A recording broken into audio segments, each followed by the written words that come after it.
ఏజెన్సీలో ఫిరాయింపుదారులకు చంద్రబాబు వెన్నుపోటు పొడిచారు.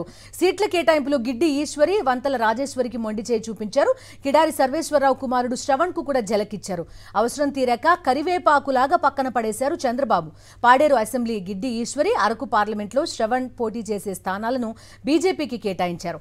రంపచోడవరంలో రాజేశ్వరి స్థానంలో మిరియాల శిరీషకు సీటు కేటాయించారు. తమ రాజకీయ భవిష్యత్తు బాబు నాశనం చేశాడని వీరు ఆవేదన వ్యక్తం చేస్తున్నారు. చంద్రబాబు తీరుతో ఫిరాయింపుదారులంతా రగిలిపోతున్నారు.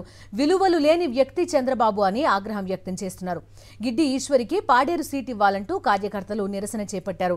చంద్రబాబు ఇంటి చుట్టూ తిరిగినా రాజేశ్వరిని కనికరించలేదు బాబు. పూర్తి డీటెయిల్స్ అందిస్తారు మా కరెస్పాండెంట్ నాయుడు ఫోన్ లైన్ లో ఉన్నారు. నాయుడు, చెప్పండి, ఫిరాయింపుదారులు వెళ్లిన వాళ్ళంతా కూడా మరొకసారి చంద్రబాబు నిజస్వరూపం చూసిన పరిస్థితి బయట వ్యక్తులందరికీ తెలిసినప్పటికీ కూడా వాళ్ళకి స్వానుభవంతో తెలిసింది.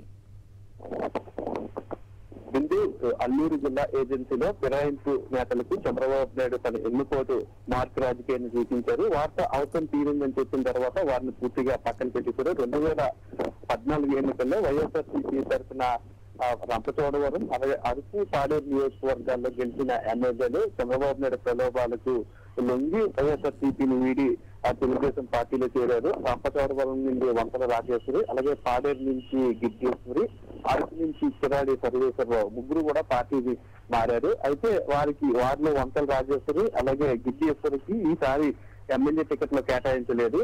వారిని తీసి పూర్తిగా పక్కన పెట్టారు. వంతల రాజేశ్వరి స్థానంలో మిరియాల శిరీషకు సీటు కేటాయించారు. అలాగే గిడ్డేశ్వరి పోటీ చేయాలనుకుంటున్న స్థానాన్ని బీజేపీ కేటాయించారు. మరోవైపు కిడారి సర్వేశ్వరరావు కుమారుడు శ్రవణ్ ని ఎంపీగా పోటీ చేస్తానని చెప్పి హామీ ఇచ్చారు. ఇప్పుడు ఆ సీట్లు కూడా ఆయనకు లేకుండా చేశారు. కిడారి శ్రవణ్ అలాగే గిడ్డేశ్వరి పోటీ చేస్తున్న 2 స్థానాలను కూడా బీజేపీకి కేటాయించడం జరిగింది. వారితో తాము చంద్రబాబు నాయుడు మాయమాటలు నమ్మి సంజలాంటి వైఎస్ఆర్సీపీకి మోసం చేస్తామని అభిప్రాయం వ్యక్తం చేస్తున్నారు. చంద్రబాబు నాయుడిని నమ్మి తన రాజకీయ జీవితాన్ని కోల్పోయని చెప్పి వాళ్ళ ఆవేదన కూడా వ్యక్తం చేస్తున్నారు. అయితే వాళ్ళ అనుచరులు కూడా ఇటువంటి మోసపోయిన పార్టీలోనూ ఉండడం అనవసరం అని చెప్పి వారంతా కూడా పార్టీ మారాలి, లేదంటే ఇండిపెండెంట్ గా నేను పోటీ చేసి తమ సత్తాన్ని అధిష్టానానికి చూపించాలని కూడా వారి మీద ఒత్తిడి చేస్తున్నారు.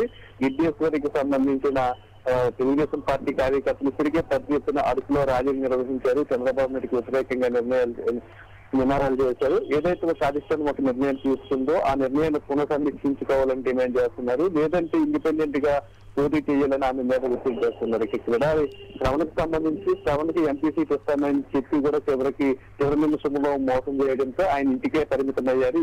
ఎక్కడ కూడా పార్టీ కార్యక్రమాల్లో కూడా ఆయన పాల్గొనలేడు. ఆయన అనుచరులు కూడా శ్రవణ్ మీద ఒత్తిడి చేస్తున్నారు. తెలుగుదేశం పార్టీకి రాజీనామా చేస్తే బాగుంటుందనే అభిప్రాయాన్ని అయితే ఆయనతో చర్చిస్తున్నారు. అయితే మళ్ళీ మరొకసారి అనుచరులకు సమావేశం అయిన తర్వాత భవిష్యత్తు కార్యాచరణ మీద వారు ఒక నిర్ణయం తీసుకునే అవకాశం అయితే కనిపిస్తుంది. ఇక వంతల రాజేశ్వరి కూడా తనకి సీటు కేటాయించాలని కోరుతూ చంద్రబాబు నాయుడు నివాసం దగ్గర తమ అనుచరులతో పెద్ద ఎత్తున నిరసన కార్యక్రమం చేపట్టినప్పటికీ కూడా చంద్రబాబు నాయుడు ఎక్కడ స్పందించలేదు.